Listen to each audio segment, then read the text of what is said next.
Perfect.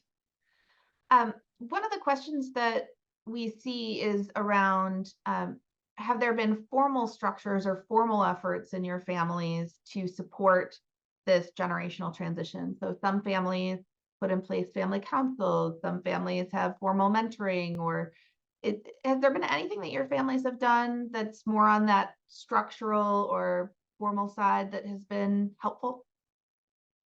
Go ahead, Matt. You have 5 generations, so I imagine yours is a little bit more robust than ours.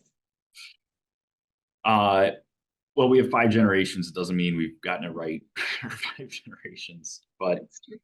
uh, I would say yes, we have many of those pieces in place.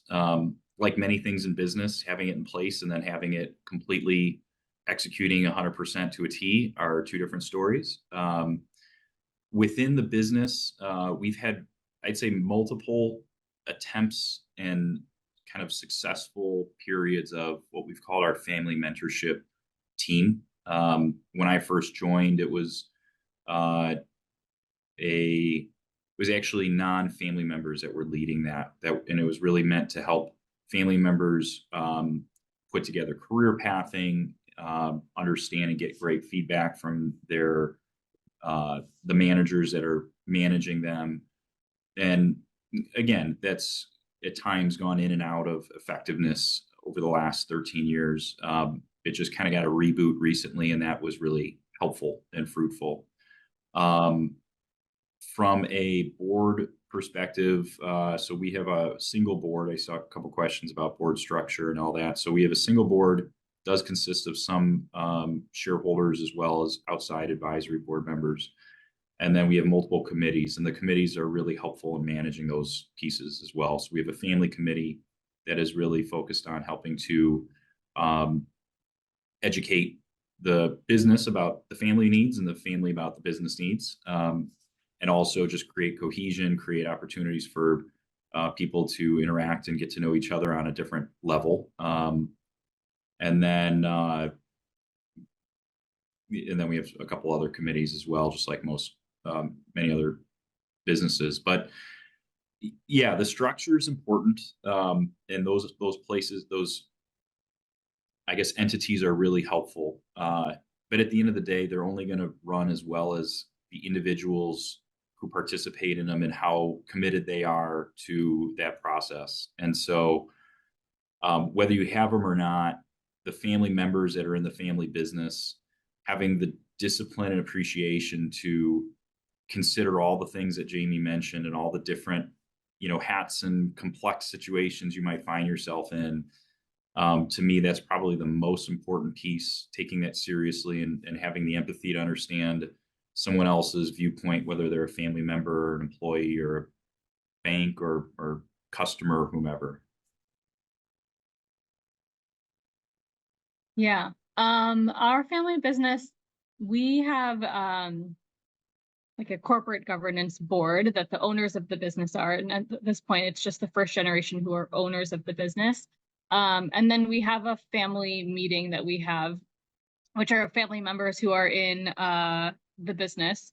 And then quarterly, we'll have a financial review for all family members, even those who are not in the business, so they can understand what's going on in the business. As we think about our family meeting, our goal is for us to want to keep coming back to the table. So we really think about ways to make it enjoyable, make it so it's not contentious. We do talk about the business all the time, but we try to make it so it's I guess a more interactive, meaningful advisory type of session versus too operational in the business. We also do an annual trip with the entire family and all of the grandchildren and things like that. And I think that goes a long way because, again, it's about how do we create a stronger family? I think if family bonds are strong, it really serves the business better. So we try to think about it from a place of like, how do we meet the needs of the family member holistically versus just the family business? Appreciate that both of you have bits and pieces or possibly big bits and pieces of structures, but the focus there is on discipline, the focus, the intentionality, and the relational aspects of that, right? Like we're just going to keep coming back to the table and making an effort at this. Yeah, absolutely. And sometimes, I mean, there is always conflict, different levels of conflict. But I think previously we used to view conflict as a very negative thing and something that would be tried to be avoided. And now we view conflict as a very important piece of our business. So that way we can all feel bought into whatever outcome happens. And we're learning to navigate conflict more effectively by trying to implement different types of tools. I think we used to either do everything by consensus or avoid everything. And now we're trying to figure out, okay, when is this a time to accommodate? When is this a time to compromise? When is this a time to be competitive, depending on the individual and the situation? And having different modes has been a little bit more effective for us to navigate decisions that need to be made. It's a great set of tools. Still figuring it out. I think we are all always figuring that out. Yeah. Okay.